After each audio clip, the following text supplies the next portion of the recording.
Session 527, Chapter 3, verses 193 and 194. ربنا إننا سمعنا مناديا ينادي للإيمان أن آمنوا بربكم فآمنا ربنا فاغفر لنا ذنوبنا وكفر عنا سيئاتنا وتوفنا مع الأبرار ربنا وآتنا ما وعدتنا على رسلك ولا تخزنا يوم القيامة إنك لا تخلف الميعاد.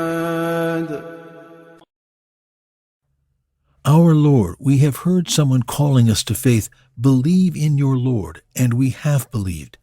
Our Lord, forgive us our sins, wipe out our bad deeds, and grant that we join the righteous when we die.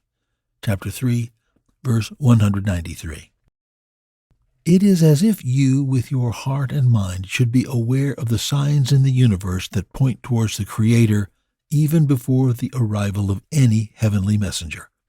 Your intelligence, intuition, and scientific data are the guide towards the power behind the universe. However, our collective knowledge stops short of knowing the truth of such power. What is it? Who is it? We see the amazing universe and say, this magnificent, orderly creation can't exist without a creator. The power behind it has awesome wisdom and capability, but it remains ambiguous. The human mind cannot comprehend that this power is called God, or what such power demands.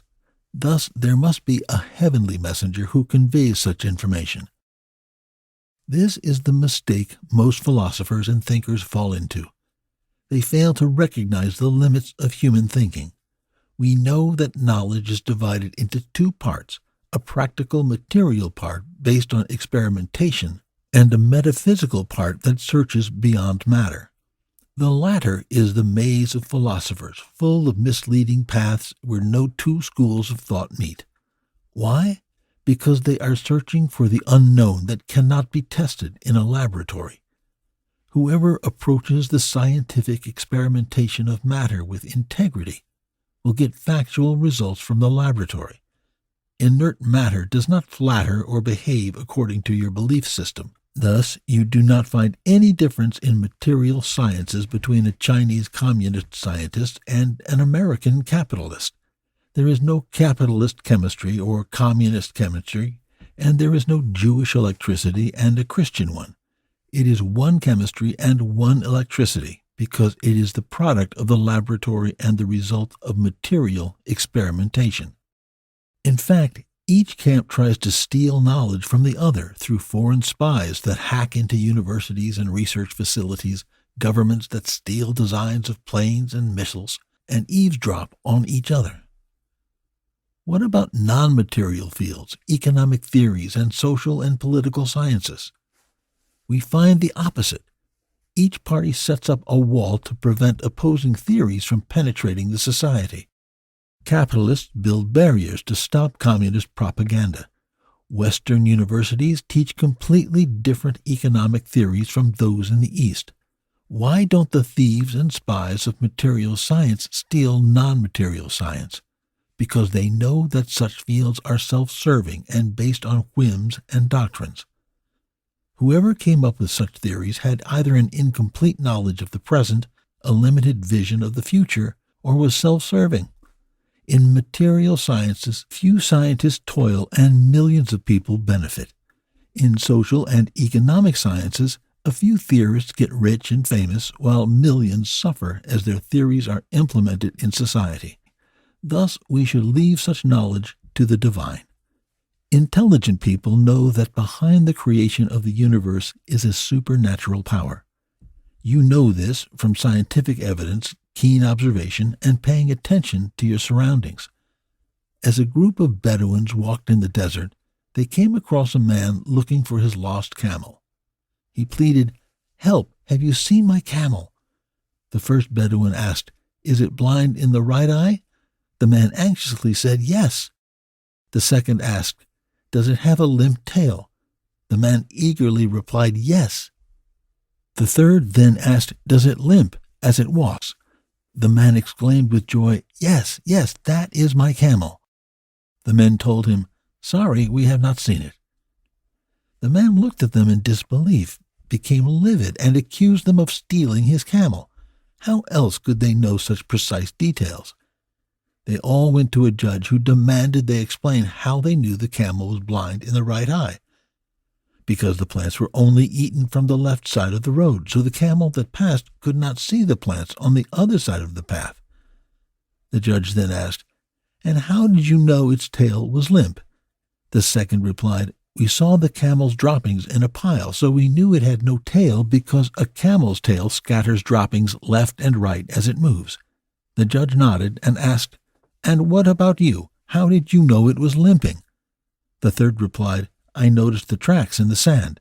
They were light on the ground on one side and heavy on the other." This brings us back to the verse. Do not go through life with your eyes closed. If you just pay attention, you can reach remarkable conclusions.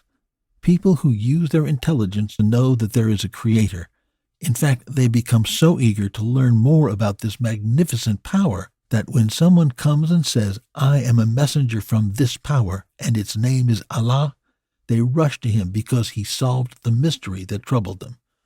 They say, "Our Lord, we have heard someone calling us to faith, believing in your Lord, and we have believed."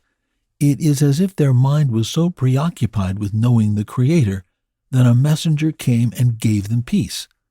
They continued with the supplication, "Our Lord, forgive us our sins, wipe out our bad deeds, and grant that we join the righteous when we die." Take note that the first thought of the faithful is to look inward for shortcomings.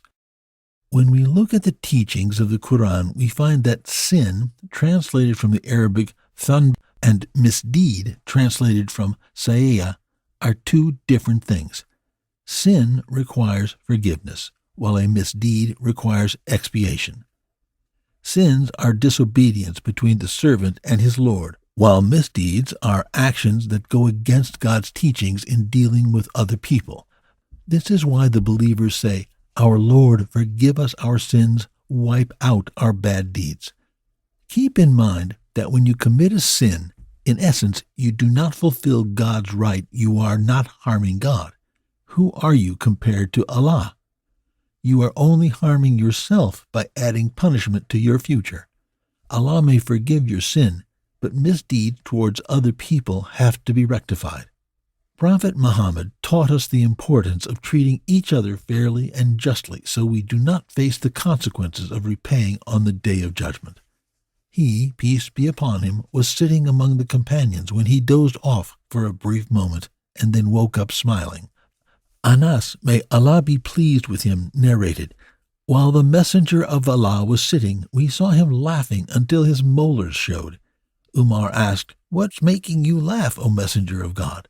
He replied, 'I saw two men from my nation seated before the Lord of glory on the day of judgment. The first man said, 'My Lord, bring me justice. I want compensation from my brother who had wronged me.' God replied, 'Give your brother what is due to him.' The man said, 'But my Lord, I do not have any more good deeds or hasanat left to give.' The first man then suggested, 'He can carry some of my sins instead as compensation.' As the Prophet was saying this, his eyes filled with tears, and he said, 'Indeed, it will be a colossal day, a day when people will look to unload their sins.' Allah said to the man who was wronged, 'Raise your head and gaze into paradise.' The man raised his head and said, 'Lord, I see cities made of silver and palaces made of gold adorned with pearls. Whose are these magnificent treasures? Are they for a prophet, a truthful one, or perhaps a martyr?' Allah replied, 'They belong to those who give what is due.' The man asked, 'My Lord, who can afford to give what is due for such treasures?' Allah replied, 'You can, with forgiveness towards your brother.' The man said, 'My Lord, I forgive him. I forgive him.' Allah said, 'Take your brother's hand and enter paradise together.' Then the Muhammad, peace be upon him, said, 'Fear Allah and mend your relationships. For Allah will mend the relationships of the believers on the day of judgment. We supplicate, O Allah, whatever rights you have over me, please forgive, and whatever rights other people have, please bear it for me. The righteous supplicate, O Lord, forgive us our sins, wipe out our bad deeds, and grant that we join the righteous when we die. Our Lord, grant us what you have promised us through your messengers. Do not disgrace us on the day of resurrection. Indeed, you never break your promise. Chapter 3, verses 193 and 194.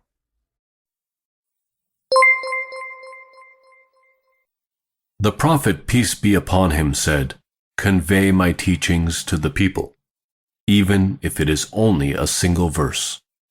Please take a moment to subscribe and to share with your family and friends. Visit us at www.QURANGARDEN.com.